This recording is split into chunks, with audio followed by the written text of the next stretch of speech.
ఏదైనా ఒక పని జరిగించేటప్పుడు మరి దేవుడు దీన్ని కట్టించేటువంటి వాడు అక్కడ ఒక మాట చెప్పారు కదా, యెహోవాయే కట్టని ఎడల దాని కట్టువారి ప్రయాస వ్యర్థం అనేటువంటి మాట చెప్పాడు. కాబట్టి మరి ఇక్కడ కొంచెం యెహోవా మందిరం కట్టింపని ఆరంభించాను.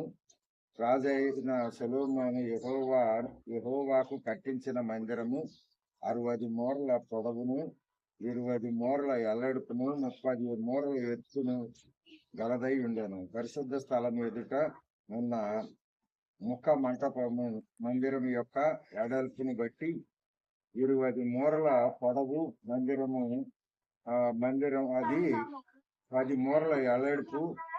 అతడు మందిరమునకు విచిత్రమైన పనితో చేయబడిన అల్లిక కిటికీ తర్వాత 11వ వచనం, ఇంతలో యెహోవా వాక్కు సొలొమోనుకు ప్రత్యక్షమై ఇలాగ సెలవిచ్చాను, ఈ మందిరములో నీవు కట్టించుచున్నావే, నీవు నా కట్టడలను న్యాయ విధులను అనుసరించి నడుచుకొనుచు నేను నియమించిన ఆజ్ఞలన్నిటినీ గైకొనిన ఎడల నీ తండ్రి అయిన దావీదుతో నేను చేసిన వాగ్దానము నీ పక్షముగా స్థిరపరచెదను.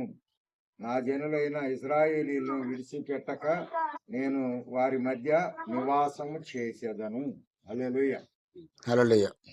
మరి ఇక్కడ చెప్పినటువంటి మాట ఏంటి అంటే, ఈ మందిరాన్ని మనం కడుతున్నామే, చాలా ఖర్చు మరి కష్టంతో ప్రయాసతో చేసే కష్టాన్ని అంతటినీ కూడా దీనివల్ల మీకు ప్రయోజనం కలగాలి అని అంటే తప్పనిసరిగా ఎల్లప్పుడూ కూడా దీంట్లో ఏ పరిస్థితిలో కూడా మనం దేవుని యొక్క మందిరంలో నివాసం ఉండేటువంటి వారంగా ఎల్లప్పుడూ, అప్పుడు ఆ నివాసం